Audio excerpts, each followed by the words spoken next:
모두 자리에 앉아주시기 바랍니다.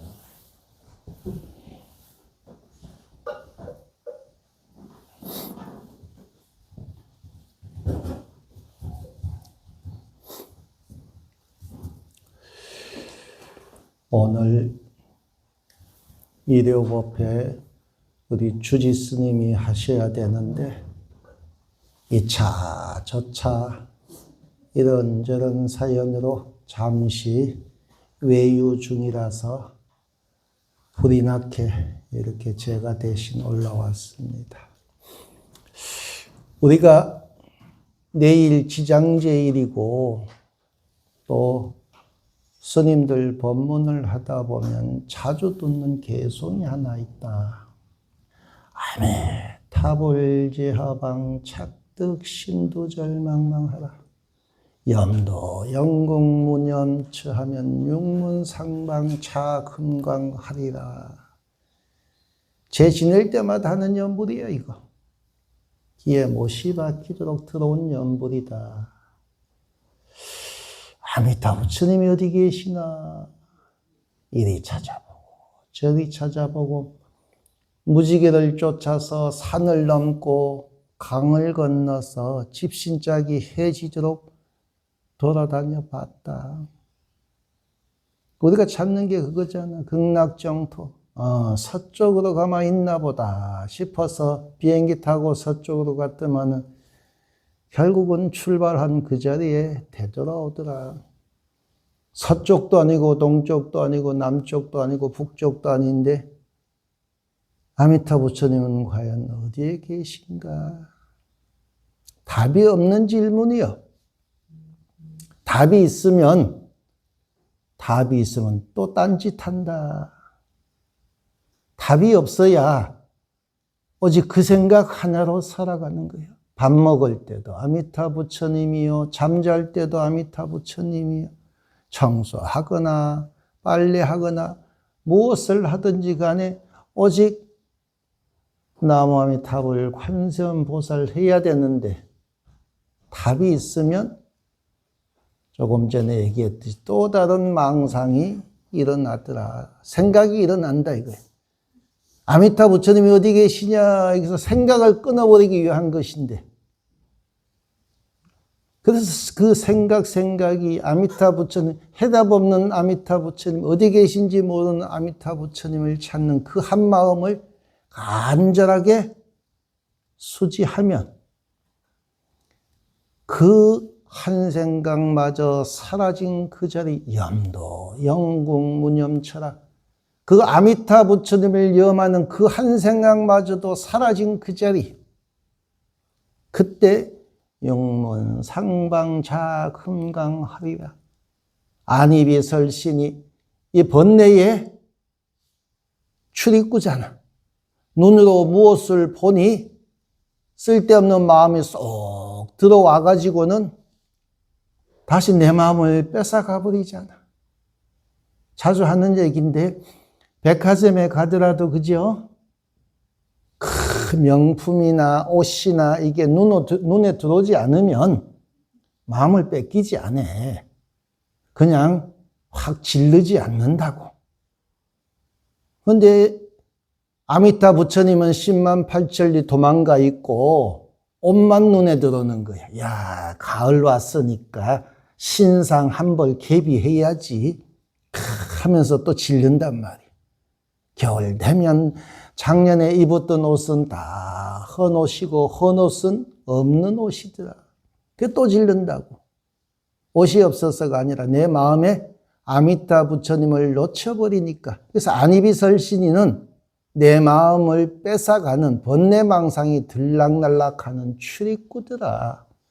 그렇다고 안이비설신을 없앨 수는 없으니 그죠? 눈을 찌를 수 없잖아요. 귀를 막을 수도 없고 코를 막을 수도 없어요. 그게 어떻게 사람이야.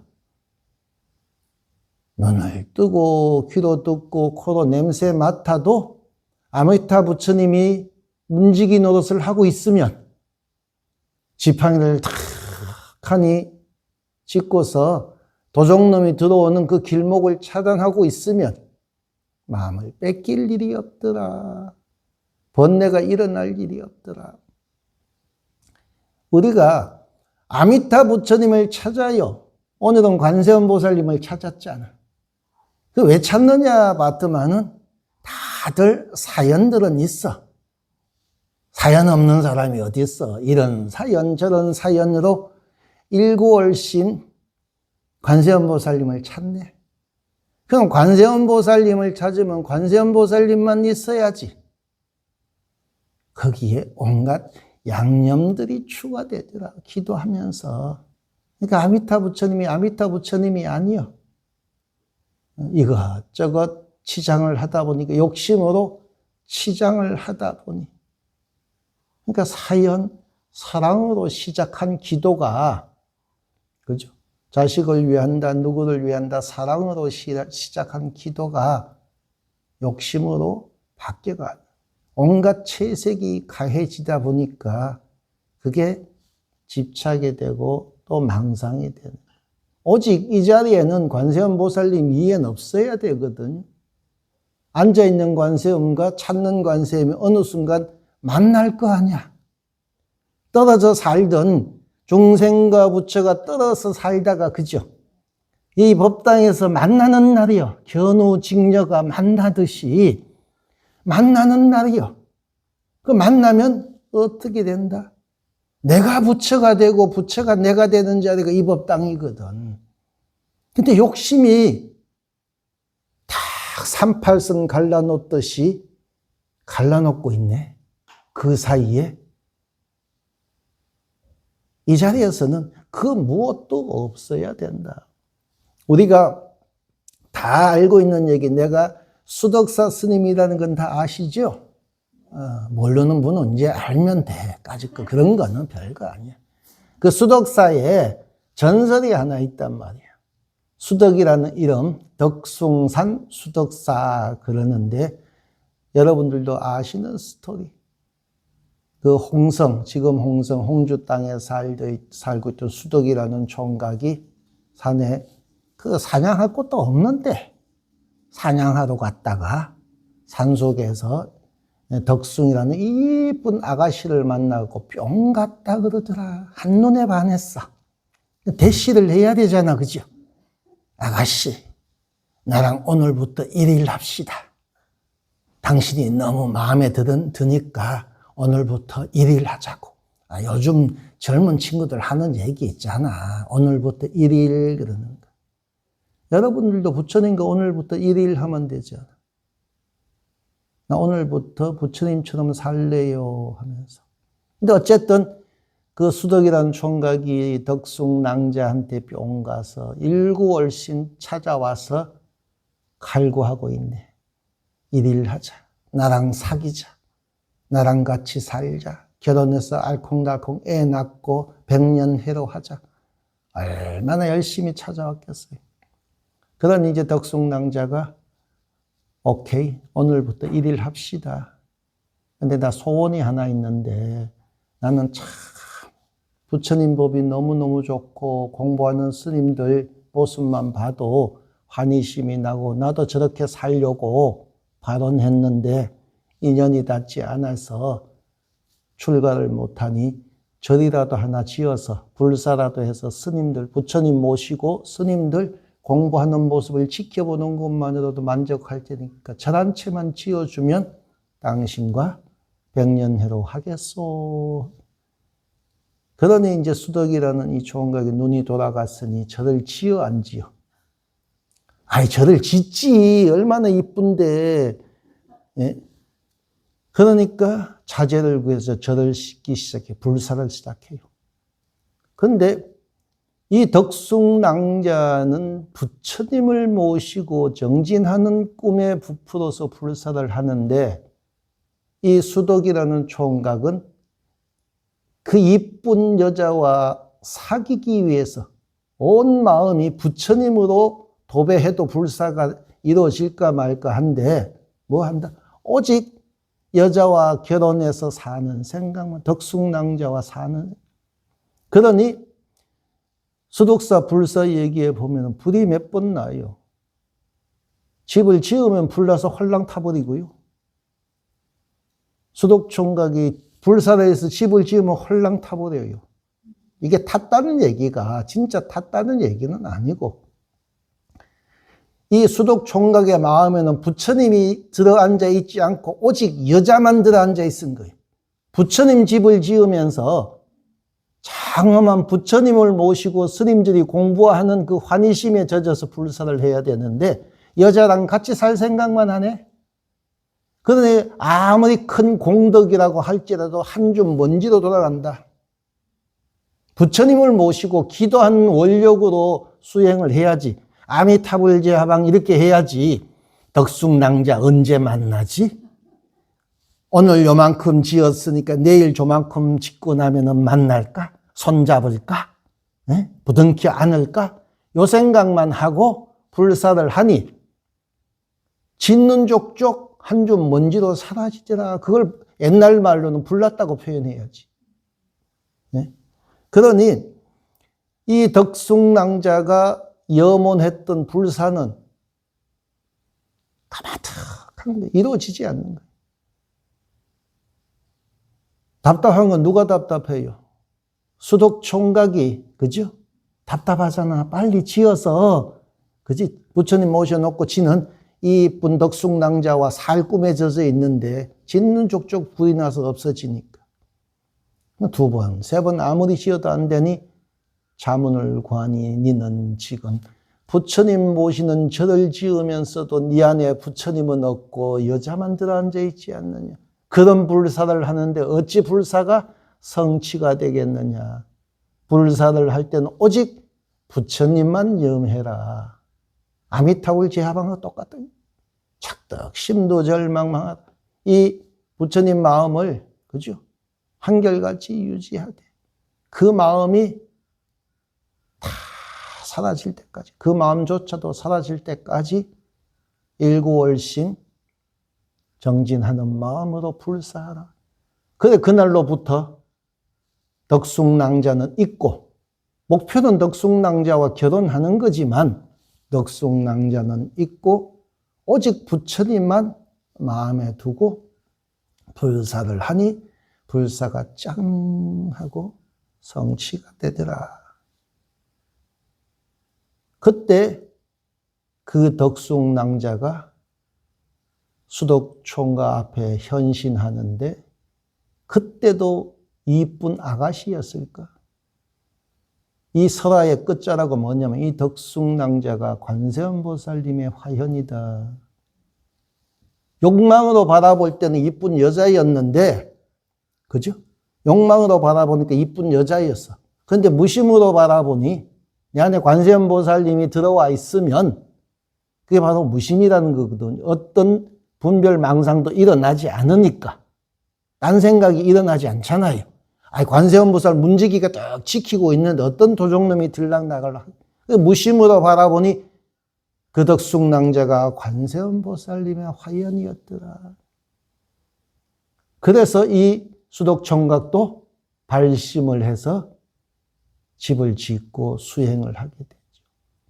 자기가 집을 짓고 자기가 거기서 스님에 대해서 공부한다는 이 설화가 덕숭산 수독사 창건 설화거든요. 이렇듯 우리는 불사는 어떤 마음으로 성취가 됐다? 자식을 생각하는 마음으로 불사했으면 이쁜 아가씨가, 이쁜 아가씨만 아니에요. 자식이 되기도 하고 돈이 되기도 해요. 자식 생각하면서 기도하고 돈 생각하면서 기도하고 출세를 생각하면서 기도하면 아무리 탑을 쌓아가도 결국은 한 줌 먼지로 돌아간다. 그러나 무심으로 기도하면 어느 순간에, 그죠? 돈이든 명예든 권력이든 내 앞에 현현하는 거예요. 현신한단 말이에요. 돈이 지가 알아서 내한테 찾아오는 것이지 돈을 쫓아갈 필요가 없더라. 돈 하면서 쫓아가면 돈은 도망가지만 무심으로 기도하면 돈은 내 앞에 펼쳐져 있더라. 여러분들도 아시다시피 제가 포교도 많이 했지만 집도 좀 많이 지었어요. 아세요? 포교한 스님으로 소문이 나야 됐는데 왜 나보고는 집 짓는 스님이라고 소문이 났을까? 나는 포교자라는 스님이거든. 근데 집을 하여간 좀 지었어요. 근데 돈을 갖고 지었느냐? 지금 보니까 돈 갖고 시작한 적은 한 번도 없더라. 근데 어떻게 지었는가 가만히 생각하니까 그때 집을 짓는 처음에는 걱정 근심으로 지었는데 요 옆에 사찰에서 집 짓기 시작할 때는 그런 생각을 했어요. 아, 이거 내 집이 아니더라. 내 집 같으면, 그죠? 근데 이거 누구 집이더라? 부처님 집이잖아. 부처님 집. 내 집이라는 내가 짓는다는 생각을 내려놓고 부처님 집이니까 부처님이 지으시겠지. 그죠? 나는 그냥 부처님 대신 움직일 뿐이더라. 화신불처럼 내가 화신불이 아니라 화신불처럼 내가 부처님을 대신해서 몸을 놔둬서 움직일 뿐이지 결국 불사는 누가 하더라? 부처님이 하더라. 당신 집이니까. 수덕총각이 지 집을 지가 지어서 지가 들어가서 살았죠. 처음에는 덕숭낭자가 절 하나 지어달라고 해서 덕숭낭자 차지할 욕심으로 시작했다가 한 줌 흙으로 돌아갔고 결국 부처님 모시는 집을 지었을 때는 그죠? 온전히 성취가 됐잖아. 그리고 누가 들어가 산다? 수덕총각이 들어가서 살았잖아요. 결국은 그거는 뭐예요? 결국은 미래의 부처가 누구다? 수덕총각이다. 덕숭낭자가 관세음보살님이 우리 눈앞에 현신해서 고통 속에서 허덕이고 있는 수덕총각을 구원하는 얘기다. 그러니 우리는 어떻게 해야 된다? 그런 마음을. 시작은 이런 인연 저런 인연으로 시작했지만 과정에서는 그런 모든 것을 내려놓을 때 소원이 성취가 되는 거예요. 그러지 아니하면은 결국은 한 줌 먼지로 돌아갈 수밖에 없다. 욕심은 욕심과 부딪히기 때문에. 그래서 힘든 이 사바 세상, 나를 얽으면은 수많은 인연들이 힘들게 하고 고통스럽게 할지라도 내 안에 관세음보살님을 온전히 모시고 있으면 해결되지 않을 일이 없다. 왜? 내 안에 관세음보살님이 있으면 내가 하는 모든 것은 부처님 일이니까 저절로 되겠죠. 내 안에 관세음보살님을 모시지 못했기 때문에 뭔 일을 하다 보면 용두사미처럼 되다가 말아버리고 그죠. 그래서 내 안에 관세음보살님을 모시자. 세상을 회피하거나 도망가려고 하지 말고 이 세상 도망갈 데가 어디 있던 거예요. 저승사자는 그죠? 산해 공시 산 속에 숨어 있어도 저 바다 속에 숨어 있어도 허공 속에 혹은 시장통에 숨어 있어도 찾아온다 그랬잖아요. 그 운명에 그죠? 그 업에 그 인연은 어디에 있든지 간에 회피할 수 없는 것이다. 그런데 나는 어려서 수독사에 있을 때, 그때 우리 여기 능인 스님도 있고 원지 스님도 있고 있지만 행자 생활 한 거 보면 아이고 또 우리 위에 어른 스님들이 우리 행자 생활 하는 거 보면 저놈들 그냥 놀고 먹는다 했을 텐데 참 행자 생활 힘들게 했거든요. 수독사가 가난한 절이었고 그때 해필이면 행자가 10명이나 들어와가지고 행자가 많으니까 일이 많아지네. 행자가 하나뿐이면 저놈의 자식 나갈까 싶어갖고 전전긍긍하면서 일도 안 시키고 했을 텐데 10놈이나 있으니까 한 놈이 나가든지 말든지 뭘 밤 10시까지도 일 시키고 그래서 일하기 싫어서 기도한다고 법당에서 목탁치기도 하고 그랬는데 행자가. 근데 이런저런 인연이 얽히다 보면요 진짜로 도망가고 싶을 때가 한두 번이 아니거든요. 일이 힘들어서나 이런저런 게 아니라 어떻게 순간순간 꼬이는 인연들 때문에. 그때 정해사 올라가는 길을 불사한다고 그 산을 이렇게 장비가 중장비가 길을 낼 때, 지금 여러분들 정해사 능인선원 가보시면 여러 길이 잘 돼 있죠. 그때 이제 우리가 행자생활 할 때 닦은 길인데, 길이 닦아져 있으니까 옛날에는 그 계단을 쫓아다니면서 심부름을 했어요. 계단을 쫓아다니면서 뭘 갖다 주거나 올려보내거나, 쌀을 져서 올려보내고요. 뭐 필요한 거, 기름, 식용유 같은 거 있잖아요. 조미료, 설탕 다 올려보내야 되잖아요. 근데 길을 닦고 보니까 깨가 나네. 뭐 심부름 갔다 와 그러면 뛰어 올라가야 되는데 힘들어 죽겠잖아요. 근데 옆에 마침 보면 오토바이가 있었어. 어디 사진기사 양반이 타고 다니던 오토바이. 그때는 경제가 어려워가지고 뭐 차가 그렇게 흔하지 않았으니까 그 산비탈을 오토바이를 타고 올라다니던 그 추억이 있는데, 하루는 모 스님 인연이 얽혀가지고 이제 선배 스님인데 억울한 일을 이제 당하게 된 거예요, 내가. 이제 화도 나고 이런저런 일이 얽혀갖고 도망가겠다고 오토바이를 주워 타고 덕산으로 삽교로 도망을 갔네. 그 도망간다는 게 뭐 도망가는 게 아니라 화가 나고 짜증이 나고 막 그러니까 벗어나는 거죠.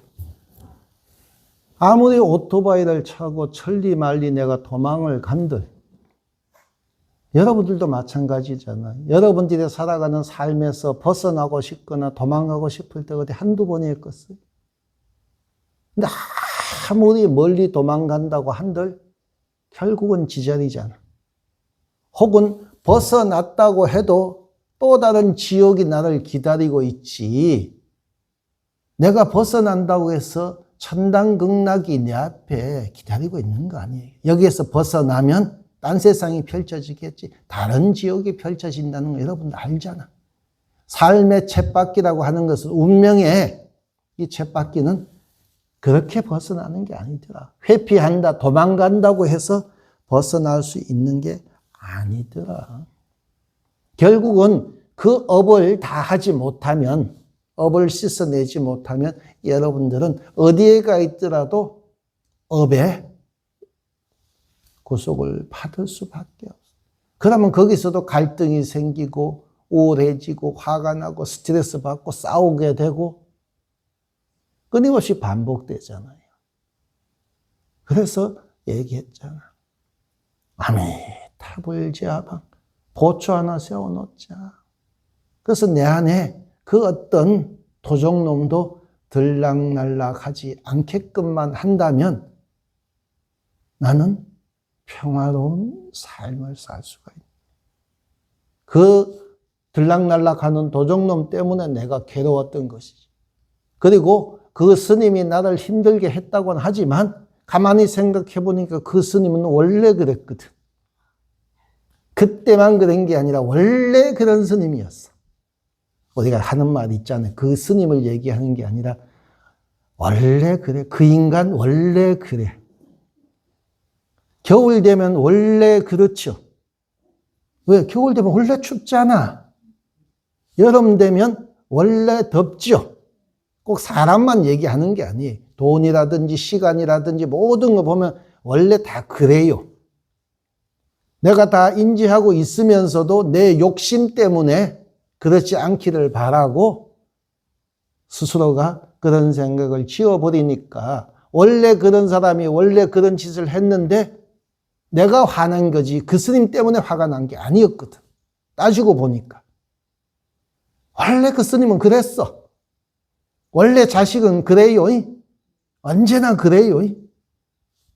근데 가만히 보면은 원래 그런 자식 때문에, 원래 그런 신랑 때문에, 원래 그런 돈 때문에 화가 낸 게 아니라 그 순간 내가 그걸, 그 인연을 온전히 받아들이지 못했기 때문에 화가 난 거지.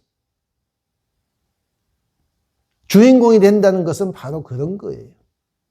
주인공아 청하은하라 이렇게 해서 스님들이 법문하잖아요. 여러분들 보고 주인공 이렇게 부르잖아요. 주인공은 뭐다? 원래 그런 줄 아는 게 주인공이야. 원래 그런 줄 알면. 세월이 그렇게 흘러가는 줄 알잖아. 그런데도 붙잡으려고 노력하니까 추해지지. 시간도 그렇고 공간도 그렇고 사람도 그렇고 가만히 보면 원래 다 그래. 그런데 내가 욕심 때문에 그렇지 않기를 집착하잖아. 그러니 이제 그 집착하는 마음을 내려놓는 게 그죠? 집착하는 마음. 그래서 옮겨지면 지옥이요. 내려놓으면 천당이라 그랬잖아. 그 집착을 내려놓으면 되는 거야. 근데 집착이 안 내려놔지거든. 안 내려놔지니까 보초 하나 세우자. 관세음 보살님이라는 아미타불 제하방하듯이 아미타 부처님을 세워놓으면 보초가 있으면 들락날락 못하잖아. 근데 보초를 안 세워놓으니까 보초를 세우는 척 했다가 딴짓하느라고 보초를 홀대하잖아. 염도 영공 무념처럼 그 한 생각마저 끊어질 정도로 오직 관세음보살님 하면 된다. 그러할 때 이 자리에서 관세음보살님 내가 하나 되는 자리. 그렇게 하지 못하니까 부처님은 부처님이고 나는 나요. 부처님은 손을 내미는데 나는 손을 못 잡고 있는 거예요. 그러니 여러분들 오늘 일요법회 기도 열심히 하는데 그죠? 관세음보살님 혹은 지장보살, 내일은 또 지장제일이라고 또 기도하네. 얼마 전까지는 입시백일 기도라고 하고 며칠 전부터는 관음백일 기도라고 하고 놓치지 말라는 얘기야. 맨날 놓치고 있으니까. 일일 하자고 해놓고는 딴짓하고 있죠. 관세음보살님께서 오늘부터 니캉네캉 일일이여 했어요. 했는데 관세음보살님이 딴짓하나? 여러분들이 딴짓하잖아. 그 관세음보살님 하는 걸 놓치지 말자. 아무리 자식이 가정이 뭐 하다 한들 그죠? 관세음보살님과 일일하기 시작한 그 순간부터는 모든 것을 내려놔라. 그래서 관세음보살님과 내가 하나 되는 순간 내 주위에 있는 모든 인연들이 광명 속에서 행복을 누릴 수 있잖아요. 내가 빛이 되지 못하니까 내 자식이나 내 가정이 어둠 속에서 갈팡질팡하고 있는 것이지 내가 관세음보살님이 돼서 빛을 발하기 시작하면 주인은 저절로 행복해진다. 그래서 주위를 걱정하지 말고 자식이나 가정이나 건강이나 걱정하지 마요. 내가 불을 밝히지 못해서 해물 뿐이지 내가 불을 밝히면 내가 빛이 되면 놀든지 자든지 지 알아서 할 거 아니에요. 그런 마음으로 오늘부터 부처님과 일일하는 불자들 됐으면 좋겠어요. 언제나 부처님을 가슴에 담고 행복한 삶을 사는 부처님과 팔짱 끼고 콧노래 부르면서 행복하게 사는 불자 되기를 염원하면서 오늘 얘기를 마치도록 하겠습니다. 성불하십시오.